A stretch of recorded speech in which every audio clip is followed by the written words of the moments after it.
Yun nga, nagluto ako ng igado. Igado, di ba parang minudo lang din yan. Kulang lang ng tomato sauce. Pero same process. Tsaka ang minudo ay may hotdog tsaka raisins. Ito wala. Lutong Pinoy talaga siya. Yan nga. Nagisa lang ako ng bawang sibuyas. Tapos nga, syempre, nilagay ko na yung baboy. Sinakotsa ko muna yan. Yan, kahapon ko pa nga pala sana ito iluluto. Kaya lang, wala akong nabiling atay. Kaya yung mismo muna ang niluto ko kahapon. Kasi gusto ko talagang kumain ng igado. Pero hindi ko muna siya niluto. Gawa nag-abang talaga ako ng atay sa mga tindahan. Ayun nga, nilagay ko na yung atay. Isasama ko rin siya sa pagsasangkot siya tsaka sa pagpapalambot.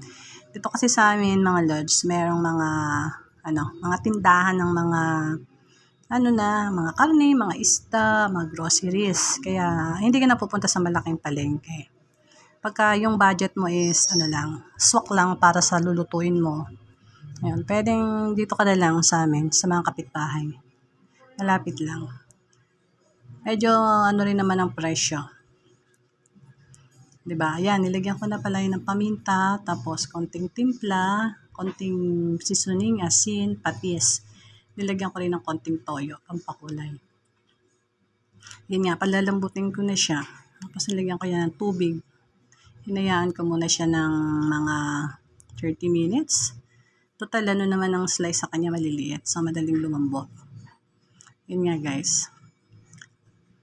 Saka yun, grabe pa rin ang mga presyo ngayon. Kailan kaya bababa ang mga presyo ng mga bilihin? Diba? Pag gusto mo kumain ng medyo masarap-sarap, talagang kailangan gumastos ka. 300 mo ay kulang sa isang lutuan. Diba? Siyempre, super mom tayo, kaya kailangan, alam natin po paano babudgetin ng pera. Yun nga, nilagay ko na yung patatas at carrots. Sinabay ko na rin yung yung bell pepper. Nilagyan ko rin pala to ng bay leaves or tawag dito? Basta yon dahon ng laurel. Ayan guys, kasi medyo natuyo na siya, dinagdagan ko ulit siya ng tubig. Hindi pa kasi masyadong luto yung mga gulay. So ayan, pinakulo ko muna. Tapos guys, nilagyan ko pala yan ng pampalapot. Slurry. Slurry. Ewan, basta alam ko pampalapot yun. Ano yan? Cornstarch lang naman. Para medyo malapot-lapot naman siya. Ayan guys, malapit nang maluto. At tsaka nga pala guys, ayan, wala na palang sasabihin, luto na.